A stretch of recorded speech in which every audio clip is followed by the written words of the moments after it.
Seguimos visitando espacios da terceira Feira das Emprendedoras de Compostela que organizamos conxuntamente a Universidade de Santiago co Concello de Santiago.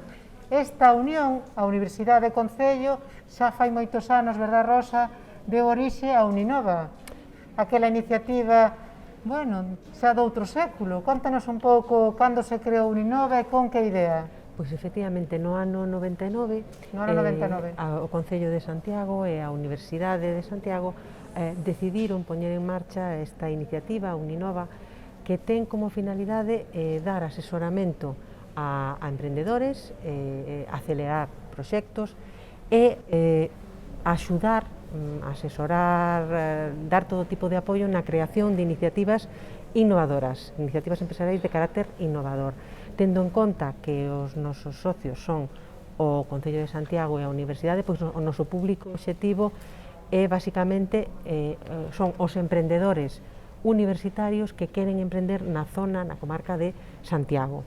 Desde Uninova pois estamos involucrados en todo tipo de actividades que teñan que ver co ecosistema emprendedor e damoslle especial importancia á participación en proxectos europeos que estean relacionados con esta temática, como os que presentamos hoxe nesta feira, e do que vos vou falar agora é do Erasmus para novos emprendedores. Porque é unha oportunidade para xente nova que, como dices ti, está desenvolvendo proxectos empresariais innovadores, que se lle ofrece unha ventana europea. Erasmus a zona viaxe, a zona a compartir, non? Son a intercambio de experiencias, efectivamente. O programa Erasmus for Young Entrepreneurs é un programa de mobilidade internacional, é similar ao Erasmus que coñece todo o mundo, que é o Erasmus académico, pero destinado a un público emprendedor. O obxectivo deste programa é que os emprendedores poidan facer unha estadía formativa nunha empresa durante un período de tempo limitado, entre 1 e 6 meses. Entón, iso permite que un emprendedor poida levar a cabo unha inmersión nunha empresa que está funcionando xa, que ten experiencia, que está marchando ben, para aprender como se fan as cousas, que errores debe evitar. A verdade é que tú estás nunha fase do teu emprendemento, imagino que inicial,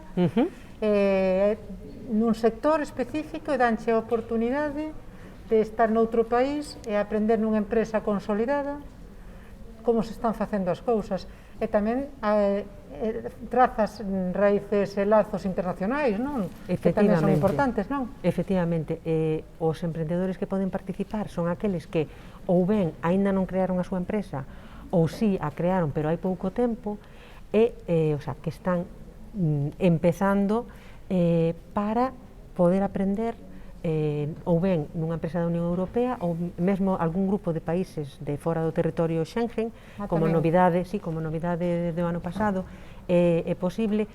Co gallo, pois, non só de aprender, sino tamén de colaborar. O sea, o novo emprendedor leva as súas ideas, leva a súa frescura, leva tamén un pouco o coñecemento que ten do seu país a outra empresa que está noutro país, que é o beneficio que ten a empresa por acoller a ese emprendedor, e o emprendedor o beneficio que saca é estar dentro dunha empresa con experiencia para ver como é o día a día do traballo da empresa e, o que comentabas ti antes, establecer lazos, relacións para no futuro, o mellor, chegar a algún tipo de colaboración empresarial.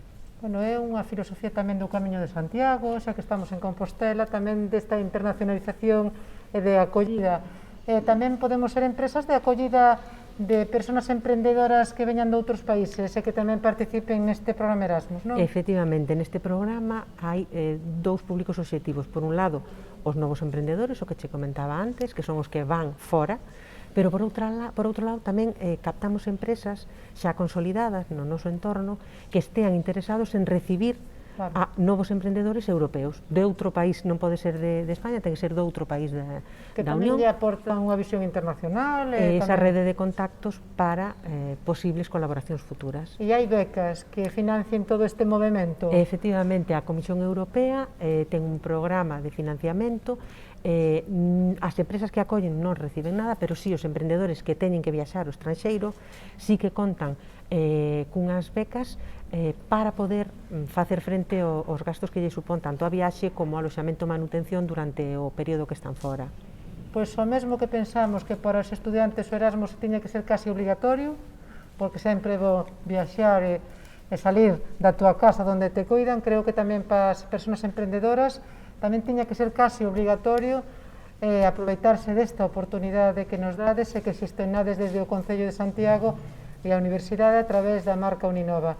Moitas gracias, Rosa, e, bueno, a cadar moitos éxitos e a seguir traballando polo tecido empresarial compostelá. Grazas pola oportunidade. Gracias a vos.